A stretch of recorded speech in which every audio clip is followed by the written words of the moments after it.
नमस्कार, मैं हूं केशव पंडित और आप देख रहे हैं देश का तेजी से बढ़ता एटीवी न्यूज चैनल। और इस वक्त आप हमारा खास कार्यक्रम देख रहे हैं, लाइव इंटरव्यू।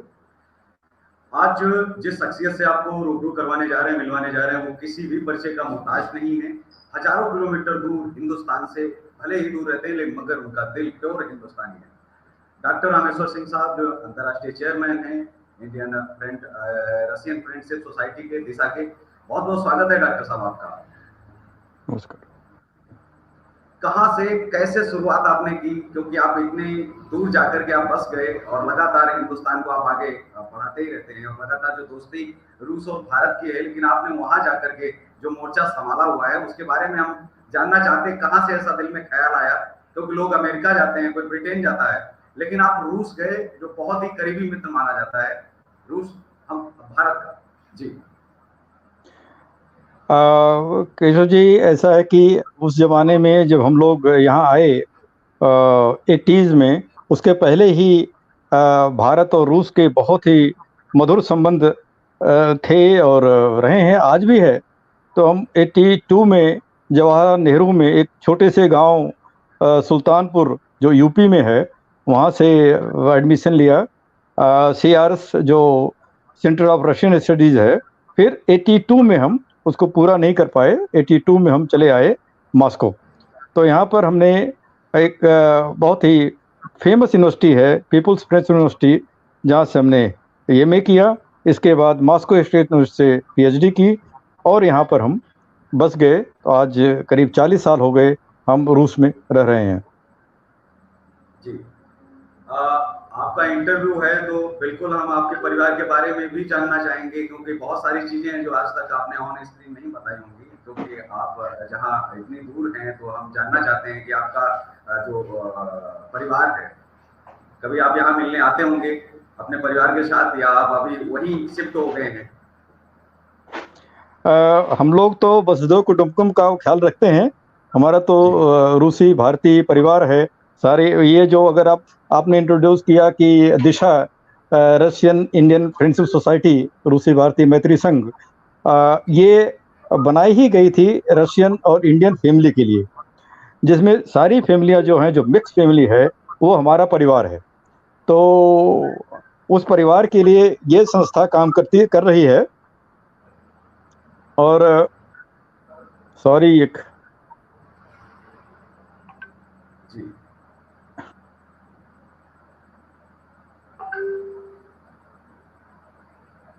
जी आवाज आ रही है आपको? कोई वो चलिए। तो उसमें क्या है, ये हम लोग एक गांव के लोग हैं, जहां सब एक साथ रहते थे।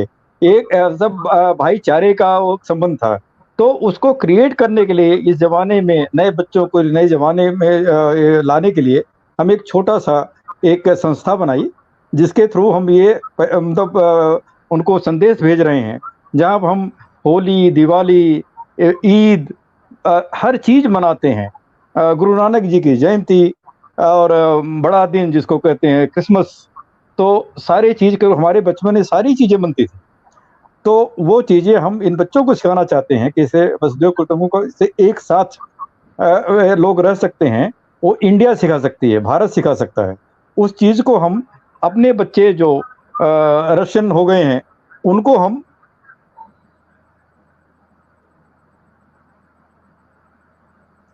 उनको सिखाने के लिए ये संस्था बनाई। हम क्षमा चाहते हैं, बीच बीच में फोन आ रहा है, वो गलत टेलीफोन पे हम अटैच हो गए हैं।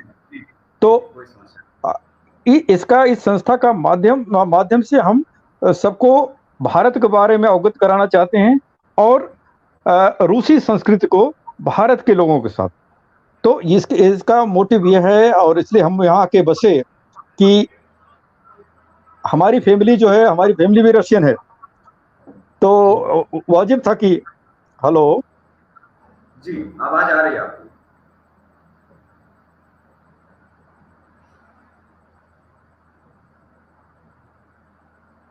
जी आवाज आ रही है आपको? केशव जी, किसी दूसरे पे ट्रांसफर करें क्या, क्योंकि इसमें प्रॉब्लम बहुत आ रही है। वो बार बार इस वक्त आप लाइव चल रहे हैं, कोई बात नहीं है। आप ठीक, काटते चलिए। रहें। आपको रिंग सुनाई देती है कि नहीं सुनाई देती है? नहीं नहीं, रिंग हाँ, तब बिल्कुल नहीं ठीक है। सुनाई देती। जी ओके। प्लीज। प्लीज। तो क्षमा चाहूंगा दर्शकों से कि डिस्टरबेंस मेरी तरफ से हो रहा है। तो इस आज के डेट में हम अभी एक नया लॉन्च किए हैं कि कैसे कैसे हम एक दूसरे दोनों कंट्री को एक साथ ला सकते हैं। तो हम एक आम रूस करके मैंगो फेस्टिवल मनाने जा रहे हैं अगले साल। इस साल आम आ गया है क्योंकि दोनों देश के बीच में, लोगों के बीच मिठास आनी चाहिए, और जो है हमारा आम जो है मिठास का प्रतीक है। तो और एक हमारा सिंबल है, फ्रूट्स का, हमारे फल का एक सिंबल है बहुत बड़ा, जो हमारे पूरी दुनिया में इसको पसंद किया जाता है। तो अगली साल हम एक फेस्टिवल करेंगे, एक अलग एक को आएगा, लोग देखेंगे। हम एक यूपी महोत्सव करने का प्रोग्राम बना रहे हैं। तो इससे क्या है, एक दूसरे लोगों को जानना चालू करते हैं। जैसे दिशा mango diplomacy and people to people जो है डिप्लोमेसी, ये बहुत जरूरी है। भारत सरकार, हमारा राजदूतावास ये तो काम कर ही रहा है ऑफिशियल लेवल, लेकिन हम लोगों की जिम्मेदारी होती है कि लोगों के बीच में, पीपल टू पीपल, कैसे हम अपनी अपनी संस्कृति को बढ़ाएं।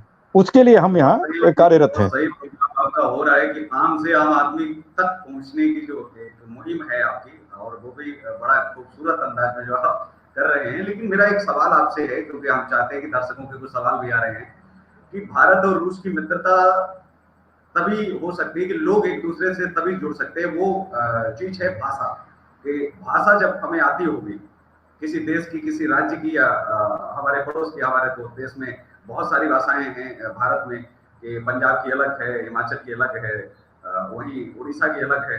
तो जब भाषा आती है तो फिर बात करने में कोई समस्या नहीं आती। अभी लोग अंग्रेजी पर जितना ध्यान दे रहे हैं, अमेरिका भागने की कोशिश कर रहे हैं, ब्रिटेन भागने की कोशिश कर रहे हैं। मुझे लगता है कि अगर वो रशियन को भी अगर बढ़ावा दिया जाए तो भारत और रूस के रिश्ते और अधिक मजबूत नहीं होंगे क्या, अगर रशियन पर ध्यान दें।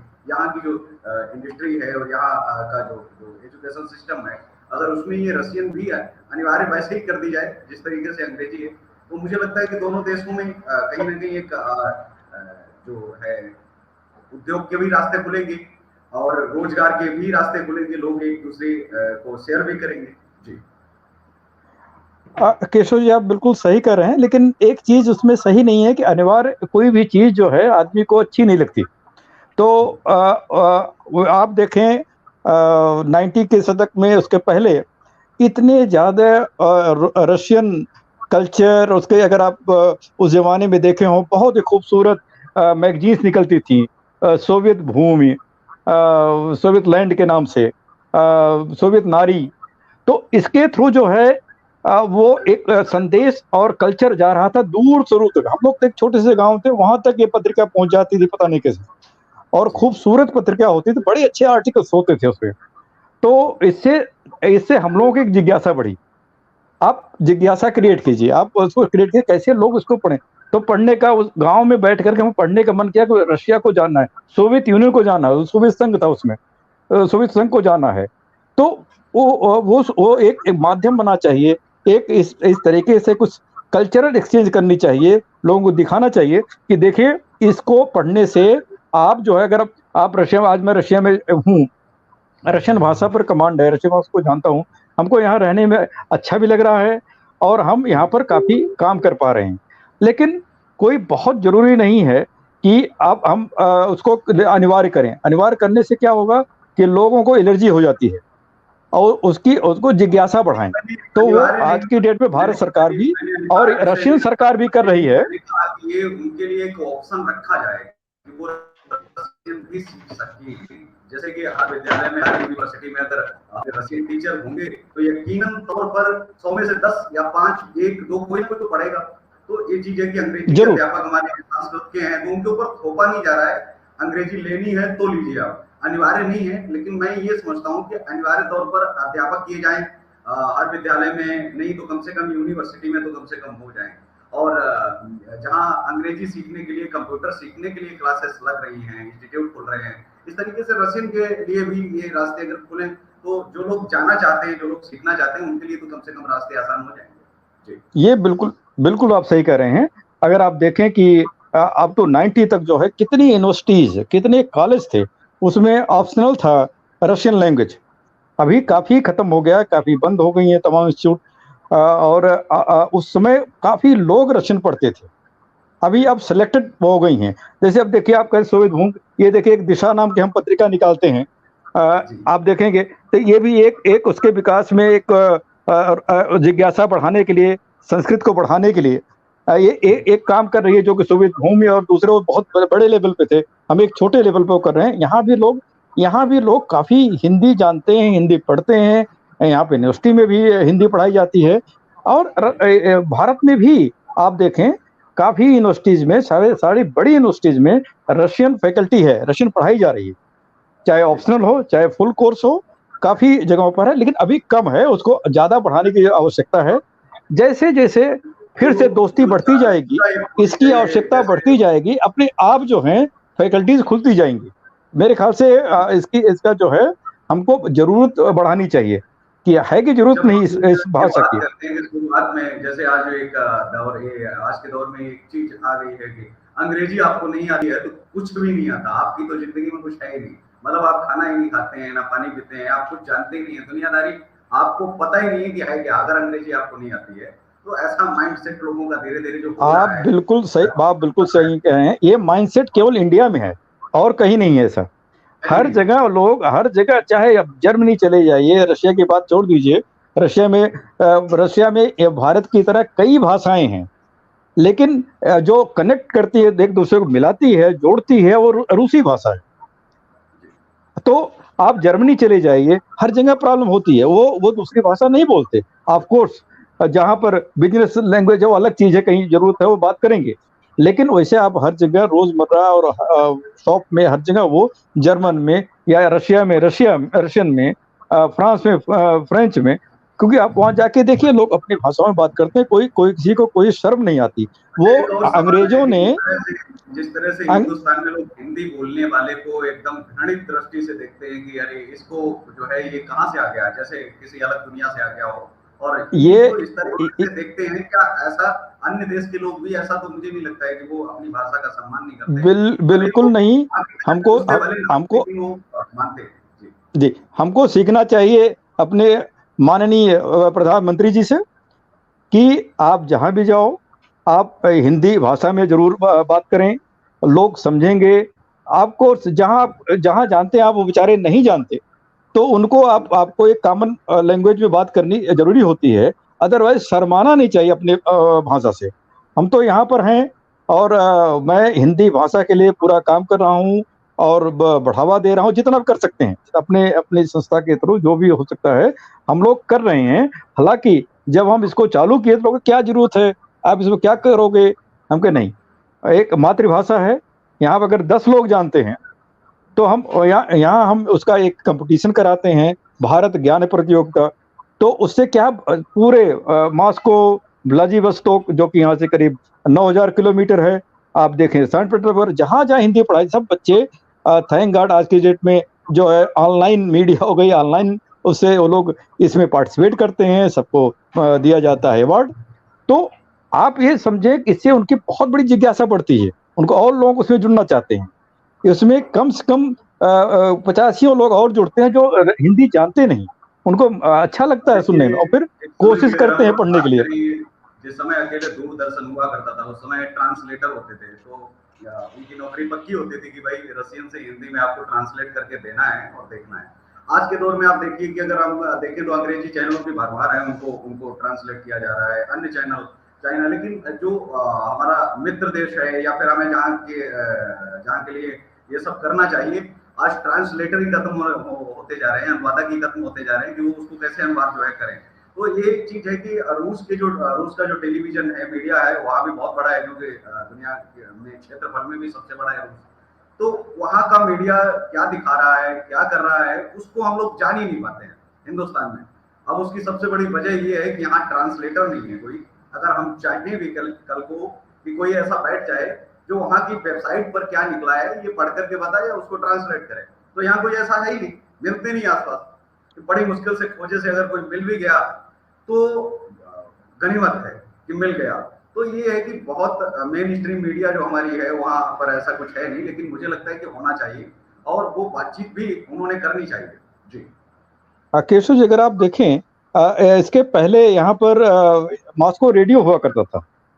जी। तो उसमें उसमें क्या है, करीब अपनी 10 से 15 भाषाएँ इंडियन भाषाओं में प्रसार हो रहा था। तेलुगु, मराठी, बंगाली, आपको हिंदी थी ही, पंजाबी, ये सारी भाषाओं में टेलीकास्ट होता था, लोग बड़े चाव से सुनते थे। लेकिन देखिए, देश देश जो है एक रुसोबे तो रहा नहीं। रूस जब बना उसके बाद इसकी लोगों ने आवश्यकता नहीं समझी। अब धीरे-धीरे कुछ ऐसे हालात बनते जा रहे हैं, अब फिर से ज़रूरत हो रही है कि भई अब एक दूसरे देश से और नज़दीकी के लिए आप बिल्कुल सही, बहुत अच्छा एक प्रश्न उठाया कि भाषा की ज़रूरत है। जब तक आप एक दूसरे को समझ नहीं पाएँगे, आप एक दूसरे से अपनी चीज़ें समझा नहीं पाएँगे, तो दोस्ती कैसे होगी? तो इसलिए जो है इसके ऊपर मैं देख रहा हूँ, जो हमारे पास भी कुछ खबरें आती हैं, हम लोग मिलते हैं, अब फिर से धीरे-धीरे कुछ चीज़ें चालू होने वाली हैं। जो स्पुतनिक है, इनका जो एर्टे है, ये लोग हिंदी में करने का विचार कर रहे हैं। अब कब करेंगे, क्योंकि ये बहुत हाई लेवल पे उनका डिसीजन होता है। तो मेरे ख़्याल से बहुत ही जल्दी हिंदी में और भारतीय भाषाओं में कुछ प्रचार-प्रसार चालू ज़रूर होंगे। तो जो चीज़ें, जो कमियाँ हो गई थी, इसके पहले हमारा सोवियत संघ से क्यों इतना ज़्यादा अच्छा संबंध था? क्योंकि हम लोग गाँव तक रेडियो ऑन करो, मॉस्को रेडियो, रूसी और रशियन रेडियो, तो उसमें हमको हिंदी में वो खबर मिलती थी, क्या हो रहा है सोवियत संघ में, कैसे क्या, जो तब जिज्ञासा बढ़ती थी। आप बिल्कुल सही कह रहे हैं, आज हमारे पास उस टाइप का कुछ है, इंग्लिश वेबसाइट्स हैं, लेकिन हम एक उत्तर भारतीय हैं, हमारा जो क्षेत्र है यूपी, बिहार, मध्य प्रदेश और बेसिक दिल्ली, ये सब इसमें बहुत ज़्यादा हिंदी भाषी लोग हैं और हिंदी में और अगर इंग्लिश भाषी हैं लेकिन हिंदी में सुनने में उनको मज़ा आता है। एक होता है कमांड कि आप जो है इस चीज़ में आप इंग्लिश तो बोलते हो, लेकिन उसमें कमांड नहीं है, वो चीज़ मतलब वो रस नहीं है, वो मज़ा नहीं है। जो चीज़ आप जब वही चीज़ें आप जो है हिंदी अपनी भाषा में, हिंदी की बात नहीं कर, अपनी भाषा में जब सुनते हैं आप, अब तो उसकी समझ, उसकी जो डीपनेस है वो एक अलग होती है। तो इसलिए ये चीज़ें ज़रूरी है। आपने जो कहा ज़रूर लोग सुन रहे होंगे, हो सकता है इसके नाते भी 1-2 साइट और खुल जाएँ। हम लोग तो प्रयास कर ही रहे हैं। हिंदी का यहाँ से किसी तरीके से जो हमारा जो दिशा न्यूज़ पोर्टल है, उस पर हम केवल भारत और रूस का एक ही खबरें देते हैं, उसमें कोई दूसरी खबरें नहीं होती। तो धीरे-धीरे लोग आगे आ रहे हैं और भी 2-4 लोग आएँगे।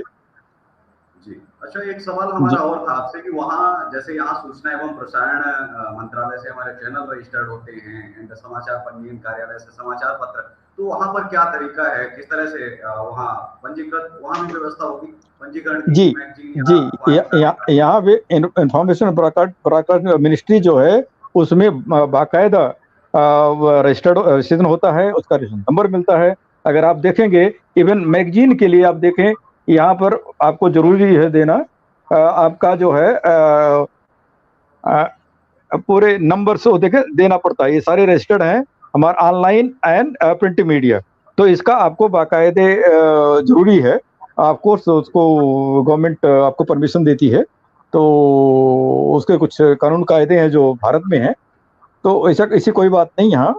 ये पहला चैनल है इंडिया का मॉस्को में जो यहाँ पर रजिस्टर्ड होगा, जो एक रशियन लॉ के अनुसार चल रहा है। जी, एक और सवाल आपसे कि जिस तरह से हम यहाँ देखते हैं कि डिजिटल मीडिया बहुत बड़ा प्लेटफ़ॉर्म है, जिसके माध्यम से आज आप बात कर पा रहे हैं या दुनिया के किसी भी कोने में बैठे हुए व्यक्ति से बात की जा सकती है और उसको देखा भी जा सकता है कहीं से भी।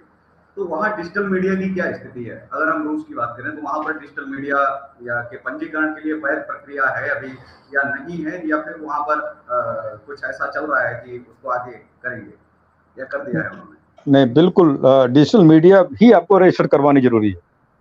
अगर आप पर्सनल ब्लॉग चलाना चाहते हैं, उसकी इतनी ज़रूरत नहीं है। लेकिन ब्लॉग के लिए भी अगर पॉलिटिकल वो करते हैं, कुछ करते हैं, उसके लिए रजिस्टर ज़रूरी है। अगर आप एज ए चैनल चलाना चाहते हैं डिजिटल मीडिया, तो आपको रजिस्ट्रेशन करवाना ज़रूरी है। तो और उसमें वो बहुत ही ईज़ी, इतना उसमें कोई ज़्यादा प्रॉब्लम की बात नहीं है, बहुत ईज़ी ढंग से वो रजिस्टर्ड हो जाता है।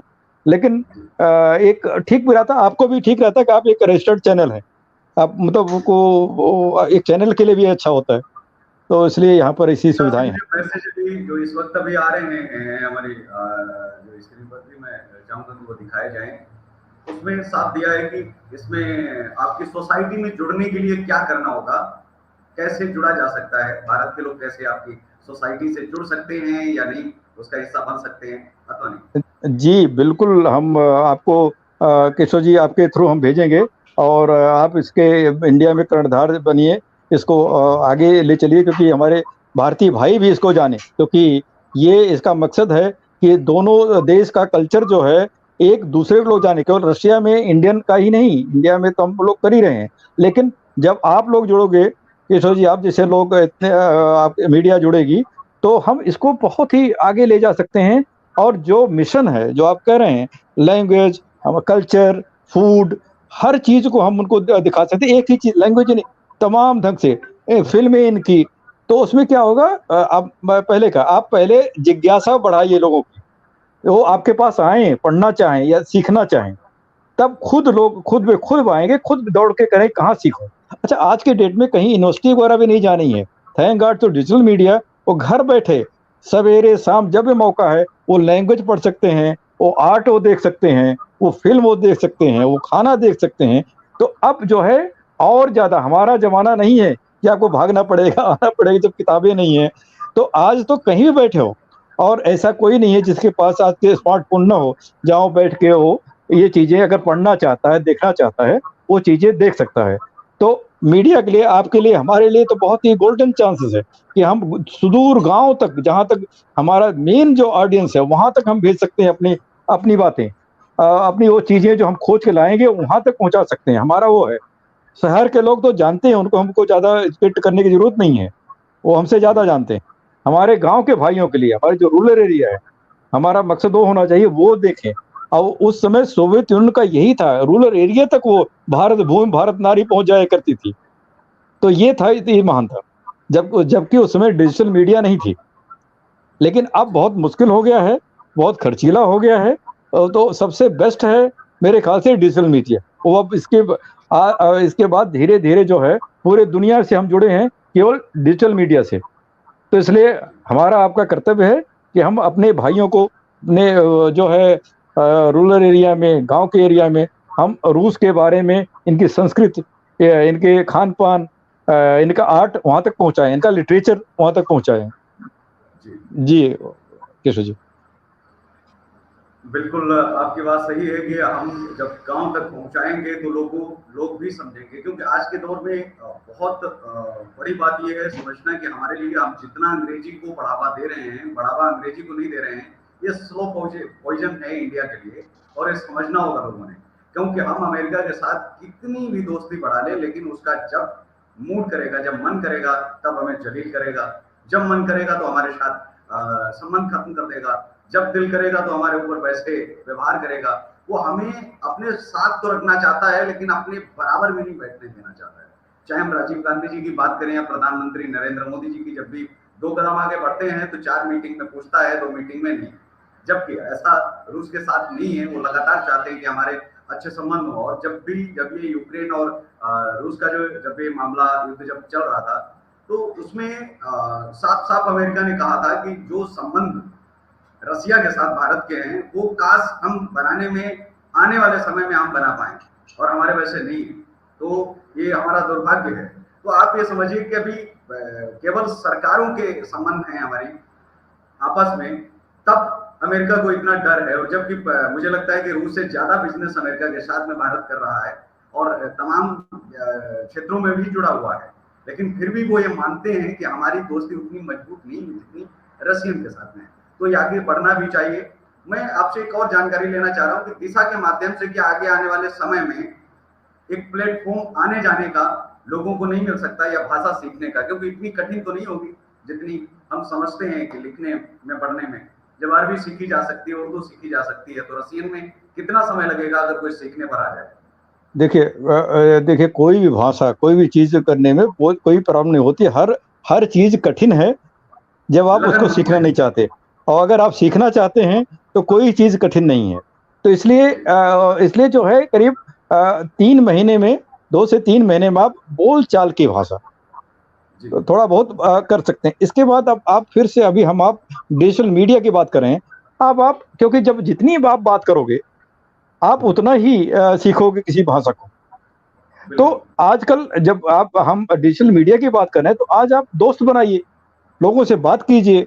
लोग यहाँ भी चाहते हैं, उनको भी सीख मिलेगी कि वो आप धीरे-धीरे आप ठीक है, आप शर्माएँ ना, हर चीज़ आप नई नई नई भाषा है, नई चीज़ है, आप उसमें आपकी गलतियाँ भी होंगी, आप थोड़ा कुछ गलत भी बोल सकते हैं। तो इसमें आप ना शर्माएँ और अगर आप नहीं शर्माते तो आप भाषा बहुत ही जल्दी सीख सकते हैं। तो अब तो ये हो गया आप किसी भी चाहे किसी सोशल जी प्लेटफ़ॉर्म पे आप जाइए जुड़िए और लोगों से बातचीत कीजिए। ये भी एक एक जो है माध्यम है भाषा सीखने का, कल्चर सीखने का। तो वो हम लोग ज़रूर चालू करेंगे। अपने माध्यम से हम लोगों को एक टूल बनाते हैं, एक अलग से प्लेटफ़ॉर्म बना सकते हैं, जिससे